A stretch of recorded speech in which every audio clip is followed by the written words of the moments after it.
Tuhan bersamamu. Inilah Injil suci menurut Santo Yohanes.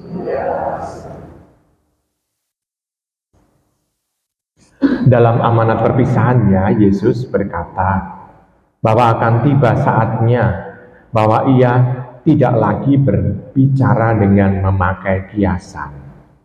Maka para murid berkata kepada Yesus, "Lihat sekarang, engkau berkata-kata terus terang, dan engkau tidak memakai kiasan. Sekarang kami tahu bahwa engkau mengetahui segala sesuatu yang tidak perlu orang bertanya kepadamu. Karena itu kami percaya bahwa engkau datang dari Allah." Jawab Yesus kepada mereka, "Percayakah kamu sekarang? Lihat, saatnya datang, bahkan sudah datang, bahwa kamu dicerai-beraikan, masing-masing ke tempatnya sendiri, dan kamu meninggalkan aku seorang diri. Namun, aku tidak seorang diri, sebab Bapa menyertai aku. Semuanya itu kukatakan kepadamu, bahwa kamu beroleh damai sejahtera dalam aku.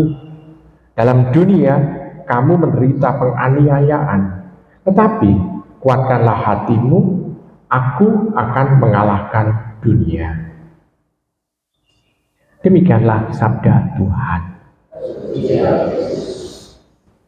Ibu, Bapak, saudari-saudara terkasih dalam Tuhan, dalam bacaan Injil di sana dikatakan bahwa Tuhan itu akan bersabda dengan tidak menggunakan perumpamaan atau kiasan, mau to the point. Dan karena kalau kita bisa melihat waktunya memang sudah sangat singkat sekali, sangat-sangat singkat. Kenapa? Karena memang waktu untuk kumpul bersama dengan Tuhan itu sudah sedikit, begitu. Nah, maka untuk mengajar selanjutnya Tuhan seolah-olah sudah kehilangan waktu. Yang ada adalah Tuhan menyiapkan para murid untuk bisa supaya para murid ditinggalkan. Sedangkan untuk kalau mengajar memang Tuhan menggunakan perumpamaan. Menggunakan perumpamaan ini sangat penting karena Tuhan ini mau berbicara mengenai hal yang kita belum pernah melihat, hal yang belum pernah kita alami, yakni tentang kehidupan surgawi, tentang Bapa segala macam. Kan kita belum pernah melihat Bapa, kita belum pernah melihat situasi surga, kita belum bisa melihat bagaimana itu neraka yang menghantui setiap orang, nggak tahu. Nah, maka Tuhan menggunakan perumpamaan itu dalam mengajar. Tetapi pada saat menyiapkan para murid, dia to the point. Dan pada saat to the point itu, dia berbicara apa adanya. Nah, dia itu akan melihat bahwa para murid itu akan dicerai-beraikan. Kamu dicerai-beraikan, masing-masing ke tempatnya sendiri. Bahkan sekarang kalau kita bisa mengamat-amati ibu bapak, saudari-saudari yang terkasih, kalau kemarin kita yang ikut Ekaristi pagi mendengarkan khotbah Romo Purwo, gereja itu terpecah-pecah. Dan gereja terpecah-pecah, kita bisa melihat bahwa ada banyak hal. Ada orang yang memang gereja yang mewartakan Tuhan. Artinya para pewartanya itu melulu untuk melayani semua orang supaya setiap orang ini bisa kenal Tuhan. Tetapi ada juga orang yang menggunakan nama Tuhan untuk dia jual. Untuk apa? Untuk memperkaya dirinya. Karena kita bisa melihat bahwa ada pada zaman Tuhan Yesus hidup pun, Tuhan Yesus mengusir setan, tapi ada kelompok yang bukan pengikut Tuhan menggunakan nama Tuhan untuk mengusir setan pula.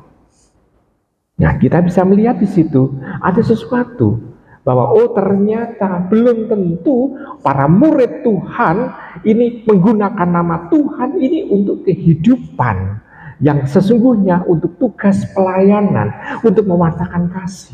Tetapi ada yang menjual Tuhan. Kalau menjual Tuhan, maka ujung-ujungnya adalah dia mendapatkan uang. Jadi kita bisa melihat, ibu bapak, saudara-saudari yang terkasih, kadangkala kita bisa melihat coro gampangnya itu adalah, oh kita mewatakan Tuhan, begini kan ya Tuhan, karena ini salib kan ya, bentuknya salib kan Tuhan. Tapi kalau ini nggak stabil, kan berarti kita mewatakan cuan, gitu ya. Dan berarti kita bisa melihat gitu kan. Maka kalau kita tanya, kita berdoa kepada Tuhan Yesus atau cuan Yesus.